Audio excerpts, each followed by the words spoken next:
അമ്മേ അമ്മേ നീ പോയൊരു ചായ ഉണ്ടാക്കി കൊണ്ടുവാ. നിന്റെ കൈപ്പുണ്യം അമ്മ അറിയട്ടെ. വാ അമ്മേ. അമ്മയ്ക്ക് ഇങ്ങോട്ട് വരാൻ അച്ഛൻ പെർമിഷൻ തന്ന നിലയ്ക്ക് അമ്മയുടെ ഈ വരവിന് എന്തോ ഒരു ലക്ഷ്യമുണ്ടല്ലോ. എന്താ എന്താ അമ്മയുടെ മുഖത്തിനൊരു വാട്ടം? ഇത് സന്തോഷിക്കേണ്ട സമയമല്ലേ? അച്ഛനാണെങ്കിൽ കേസെല്ലാം ജയിച്ചു, മകനാണെങ്കിൽ ഹോം മിനിസ്റ്റർ. ഞാൻ മാറി താമസിക്കുന്നു എന്നതൊഴിച്ചാൽ വേറൊരു പ്രശ്നവും ഞാൻ അമ്മയെ കാണുന്നില്ല. പറയമ്മേ, എന്താ പ്രശ്നം? എന്തിനാടാ നിനക്ക് ഈ മന്ത്രിസ്ഥാനം? നീ രാജിവെക്കണം. അപ്പോ അച്ഛൻ ഇതിനാണ് അമ്മ ഇങ്ങോട്ട് അയച്ചത്? നിന്നോട് യാചിക്കാൻ വേണ്ടിയാണ് ഞാൻ വന്നത്. അമ്മ എന്ത് പറഞ്ഞാലും ഞാൻ ഇതുവരെ അനുസരിച്ചിട്ടേ ഉള്ളൂ. പക്ഷേ ഈ കാര്യത്തിൽ അമ്മേനോട് ക്ഷമിക്കണം. ഇപ്പൊ ഞാൻ അമ്മയെ അനുസരിച്ച അത് എന്നെ ജയിപ്പിച്ചു വിട്ട ജനങ്ങളോട് ഞാൻ ചെയ്യുന്ന വഞ്ചനയായിരിക്കും. അത് തന്നെയല്ല, തുടങ്ങി വെച്ച ഒരുപാട് കാര്യങ്ങൾ എനിക്ക് പൂർത്തീകരിക്കാനുണ്ട്. അതുകൊണ്ട് തൽക്കാലം എനിക്ക് രാജിവെക്കാൻ നിർവാഹമില്ലെന്ന് അമ്മ ചെന്ന് അച്ഛനെ പറഞ്ഞ് മനസ്സിലാക്കണം. കുടുംബ ബന്ധങ്ങൾ മറന്ന് നീ മന്ത്രിയായിട്ടിരുന്ന നാട് നന്നാക്ക്. അച്ഛനും അമ്മയും നിനക്ക് വേണ്ടല്ലോ. അമ്മേ, ഞാൻ പറയുന്നത് നീ എന്നോട് മിണ്ടണ്ട.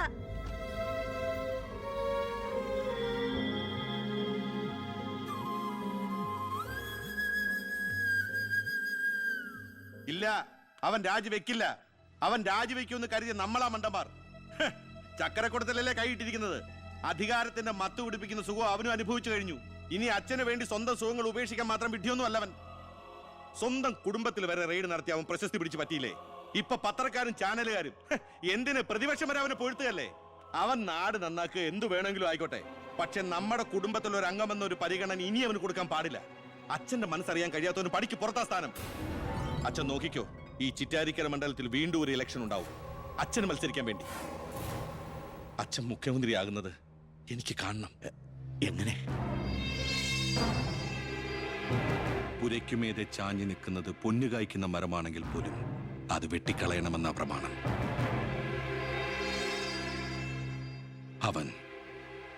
അവൻ ഇല്ലാതാകണം.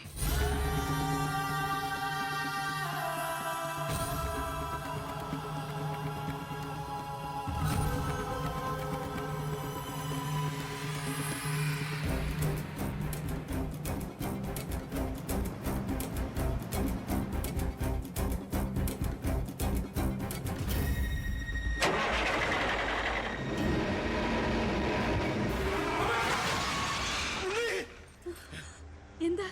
എന്തു പറ്റി?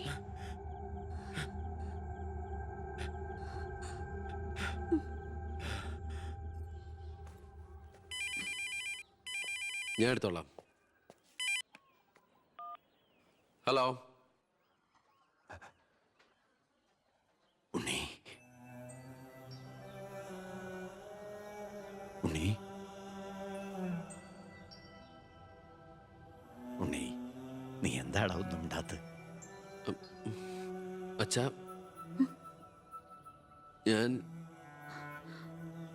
എനിക്ക് നിന്നെ ഒന്ന് കാണണം. ഞാനിപ്പോ ഡൽഹിക്ക് പോകാൻ വേണ്ടി എയർപോർട്ടിൽ പോകാൻ നിൽക്കുക. എന്തായാലും ഞാൻ അവിടെ വന്നിട്ട് നീ പോയാ മതി. ഉടനെ എത്താം.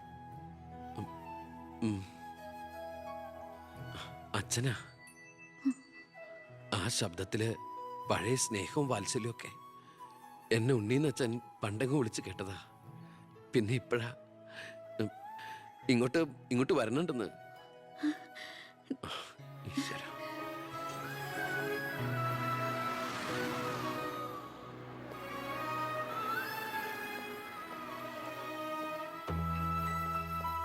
ഞാൻ കാരണം നിന്റെ യാത്ര ബുദ്ധിമുട്ടായി അല്ലേ? ഇല്ല, ഞാനത് അടുത്ത ഫ്ലൈറ്റിനാക്കി. ഓഹോ, വരൂ അച്ഛാ. പെട്ടെന്ന് കാണണമെന്ന് പറഞ്ഞപ്പോൾ നീ ഒന്ന് പകച്ചു. ഇനി എന്തിനുള്ള പുറപ്പാടാണോ എന്ന് ഓർത്തല്ലേ? അച്ഛൻ ഇനി ആർക്കും ഒരു തലവേദനയാവില്ല മോനെ. ചെയ്തു കൂട്ടിയതൊക്കെ തെറ്റാണെന്ന് മനസ്സിലാക്കാൻ വൈകി. ശ്രമിച്ചില്ല. അധികാരത്തിൻ്റെ ലഹരിയിൽ പായായിരുന്നു ഇത്രയും കാലം. പ്രായമാകുന്നോറും കുട്ടികളുടെ മനസ്സാവുമല്ലേ? എന്ത് കണ്ടാലും സ്വന്താക്കണം എന്നൊരു മോഹം. എന്താ ഇപ്പൊ ഇങ്ങനെയൊക്കെ? മുന്നിലേക്ക് നോക്കിയപ്പോഴോ തിരിഞ്ഞു നോക്കിയപ്പോഴോ ഒരു കാര്യം എനിക്ക് ബോധ്യമായി. ഞാനെന്ന രാഷ്ട്രീയക്കാരൻ വെറും ഒരു വട്ടപൂജ്യമാണെന്ന്. എന്നിൽ അച്ഛൻ ഒരു മൃഗമായിരുന്നു എന്ന്. പ്രായശ്ചിത്തം ചെയ്ത പാപങ്ങൾക്ക് പരിഹാരമാകുമെങ്കിൽ ഞാൻ മോൻ്റെ കാല് പിടിക്കും. അങ്ങനെയൊന്നും പറയല്ലേ. മതിയായി, എല്ലാം മതിയായി. ഞാൻ ഇന്നുവരെ അഴിമതിയിലൂടെ ഉണ്ടാക്കിയതൊക്കെ സർക്കാരിന് തിരിച്ചു കൊടുക്കാൻ പോവാ. എന്നിട്ട് ചെയ്ത തെറ്റുകൾ ഏറ്റുപറഞ്ഞ് പൊതുജനങ്ങളോട് മാപ്പ് ചോദിക്കണം. അച്ഛാ, അച്ഛനെ വിശ്വസിക്കടാ. ഇനി നിന്റെ അച്ഛൻ വിശ്വാസവഞ്ചനം കാട്ടില്ല. മതി, എനിക്കിത് മതി. ഞാൻ ആഗ്രഹിച്ച പോലെ ഒരു അച്ഛനെ ഈശ്വരൻ എനിക്ക് തിരിച്ചു തന്നല്ലോ.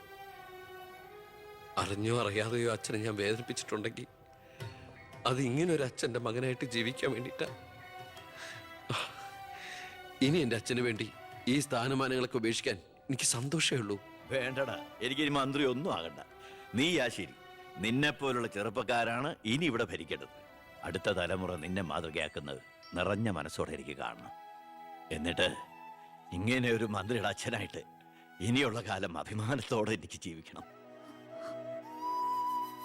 ആ മോളെ,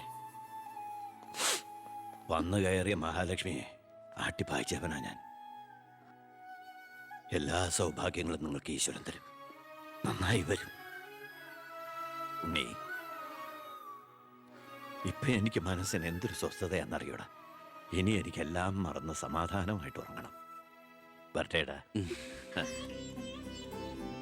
ആ, നീ ഡൽഹി യാത്ര കഴിഞ്ഞ് തിരിച്ചു വന്നാൽ ഉടൻ രണ്ടുപേരും തറവാട്ടിലേക്ക് താമസം മാറണം.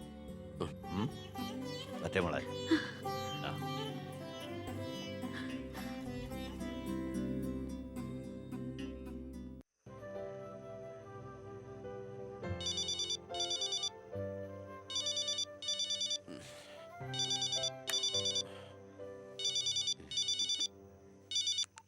ഹലോ.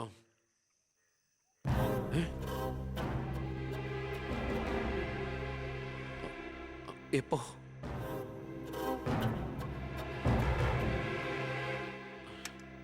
മുൻ വിദ്യാഭ്യാസ മന്ത്രി ബാലഗംഗാധര മേനോൻ കാറപകടത്തിൽ കൊല്ലപ്പെട്ടു. ആഭ്യന്തരമന്ത്രി ശ്രീ ബി കൃഷ്ണകുമാറിന്റെ പിതാവാണ് കൊല്ലപ്പെട്ട ബാലഗംഗാധര മേനോൻ.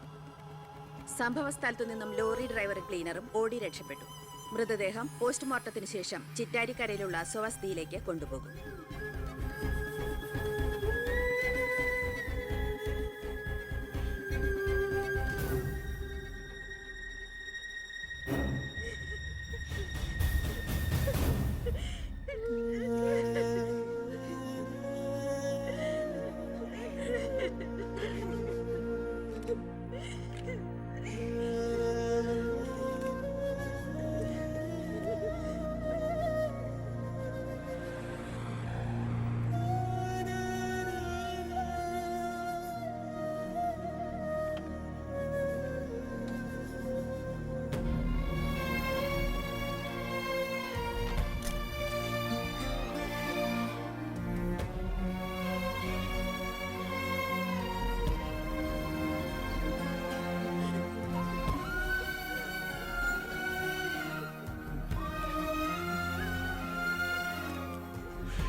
ഇതിപ്പോ ആക്സിഡന്റ് ആണോ കൊല്ലിച്ചതാണോ എന്ന് ആർക്കറിയാം.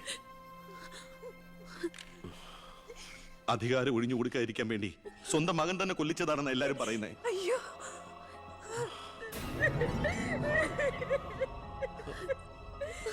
എന്നിട്ട് ആ സമയത്ത് ഒരു ഡൽഹി യാത്ര ആരും സംശയിക്കില്ലല്ലോ.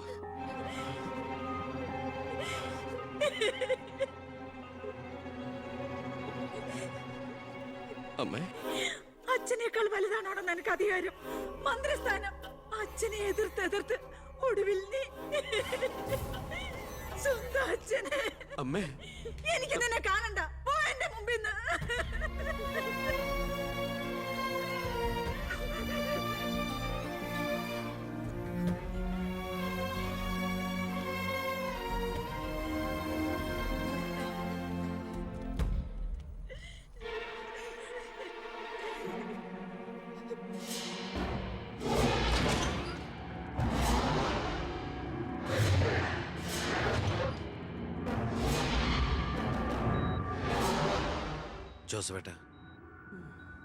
ജോസഫേട്ടൻ അച്ഛൻ്റെ കൂടെ എങ്ങനെയാ? താനിതെങ്ങോട്ടാ? ഞാൻ അങ്ങോട്ടാ? അങ്ങോട്ട് അല്ല, ഇങ്ങോട്ട്. കയറോ വണ്ടിയില്. ഇങ്ങോട്ട് കയറോ. ആള് മാറിപ്പോയില്ലല്ലോ. ഞാൻ ജോസഫാ. തന്നോട് വണ്ടി കയറാനല്ലേ പറഞ്ഞേ? എങ്ങോട്ടാ എന്നെ കൊണ്ടുപോകുന്നേ? കൊല്ലാൻ. വണ്ടി വിടറോ. 10-25 കൊല്ലം നിഴൽ പോലെ നടന്നതല്ലേ എൻ്റെ കൂടെ. താനുണ്ടാകണം ഇനി എന്നോടൊപ്പം. PA ആയിട്ടല്ല, നല്ലൊരു സുഹൃത്തായിട്ട്. സാറിന് വട്ടായോ? ഞാൻ ഉദ്ദേശിച്ചത് താനൊന്നും ഉദ്ദേശിക്കണ്ട. ഇത്രയും കാലം എനിക്ക് വട്ട് തന്നെയായിരുന്നു. ഇപ്പൊ തിരിച്ചറിവ് വന്നു. എൻ്റെ മോൻ എൻ്റെ കണ്ണ് തുറപ്പിച്ചിടും. എന്റെ ഈശോയെ, ഞാൻ എന്തായി കേൾക്കുന്നത്? ലക്ഷ്മിക്ക് സന്തോഷമായി കാണുമല്ലേ? അതല്ലേ രസം. ഞാൻ അവളോട് ഒന്നും പറഞ്ഞില്ല. ഒരു സസ്പെൻസ് ആയിക്കോട്ടെ. മകനും മരുമകളും പെട്ടെന്ന് വീട്ടിൽ വന്ന് കയറുമ്പോ അവൾ അന്തം വിട്ടു.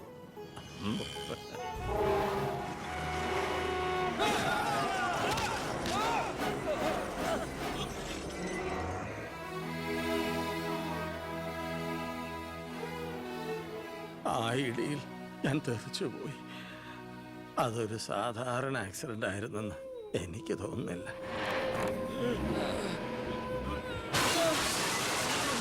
അല്ലെങ്കിൽ പിന്നെ ആ ലോറി പിന്നോട്ടെടുത്ത ശേഷം പിന്നെയും കൊണ്ടുവന്നിടിച്ച എന്തിനാ? മനപ്പൂർവ്വം ആരോ ജയിച്ച പോലെ.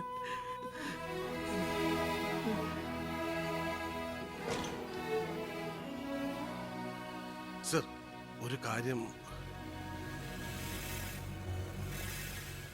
ആ ലോറി ഡ്രൈവറും കിളിയും ഒളിച്ചിരിക്കുന്ന സ്ഥലം കണ്ടുപിടിച്ചു. പക്ഷേ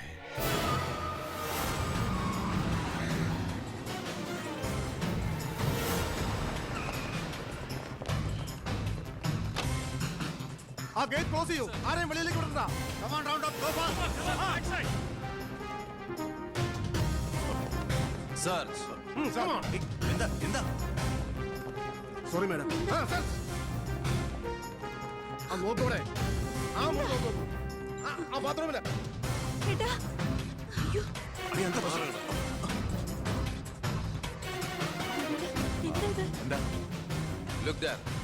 എന്താ പ്രശ്നം? ആരെങ്കിലും ഉണ്ടോ?